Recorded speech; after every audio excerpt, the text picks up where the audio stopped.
Assalamualaikum warahmatullahi wabarakatuh. Halo teman-teman, perkenalkan nama saya Siva Sulistianingsih dengan NIM P3.73.20.20.24.090. Saya dari Poltekkes Kemenkes Jakarta 3. Jadi di sini saya akan membahas isu politik yang berkaitan dengan Pancasila. Topiknya itu tentang Undang-Undang Cipta Kerja.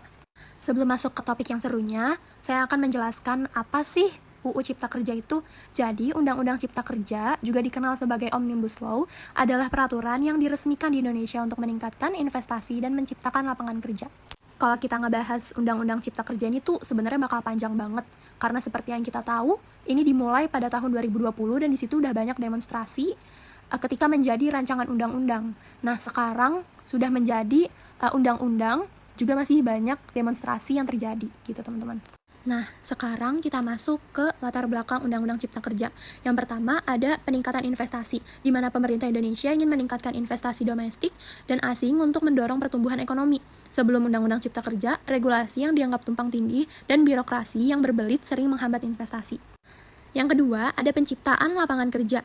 Nah, di mana peningkatan pengangguran yang cukup tinggi menjadi alasan penting dalam pembentukan undang-undang ini. Pemerintah berharap dengan adanya perbaikan iklim investasi, lapangan kerja baru akan tercipta. Lalu yang ketiga ada reformasi regulasi, di mana undang-undang ini disusun dengan pendekatan Omnibus Law, yang berarti menggabungkan beberapa undang-undang yang berbeda menjadi satu untuk memangkas regulasi yang dianggap menghambat gitu, teman-teman. Di slide selanjutnya kita masuk ke konflik. Yang pertama ada konflik di mana undang-undang ini mendapat kritik keras karena dianggap disusun secara terburu-buru dan kurang melibatkan partisipasi publik. Proses pembahasannya di DPR dianggap tidak transparan.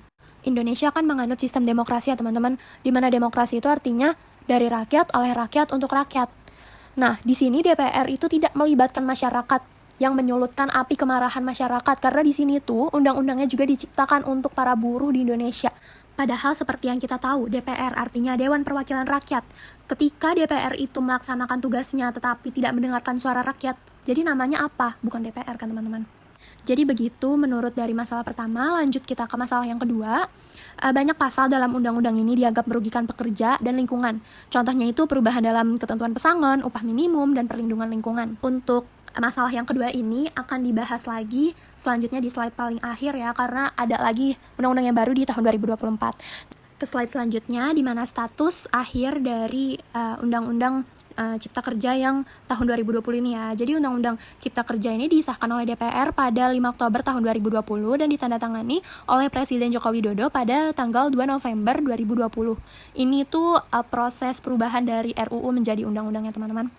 Kemudian, undang-undang ini diuji materi di Mahkamah Konstitusi oleh berbagai kelompok. Pada November 2021, MK memutuskan bahwa Undang-Undang Cipta Kerja inkonstitusional bersyarat, di mana artinya undang-undang ini tetap berlaku, namun pemerintah harus memperbaiki prosedur pembentukannya dalam waktu 2 tahun. Jadi, pemerintah dan DPR diharuskan merevisi undang-undang ini sesuai dengan putusan MK. Jika tidak dilakukan dalam jangka waktu yang ditentukan, maka undang-undang ini akan dinyatakan batal sepenuhnya. Slide selanjutnya yaitu isu terbaru tahun 2024, di mana agenda aksi pada tanggal 17 Juli 2024 menolak Omnibus Law, UU Cipta Kerja, hapus outsourcing, tolak upah murah, Hostum, dan tolak PHK yang sejalan dengan minta dicabutnya Permendag nomor 8 tahun 2024 tentang kebijakan dan pengaturan impor. Selain itu, ia juga menyoroti pesangon yang murah, di mana katanya pesangon yang diberikan hanya setengah dari aturan sebelumnya, merugikan buruh yang kehilangan pekerjaan. Kemudian, PHK yang dipermudah, menurutnya proses PHK dipermudah, membuat buruh tidak memiliki kepastian kerja dan selalu berada dalam posisi rentan. Kurang lebihnya gini ya teman-teman,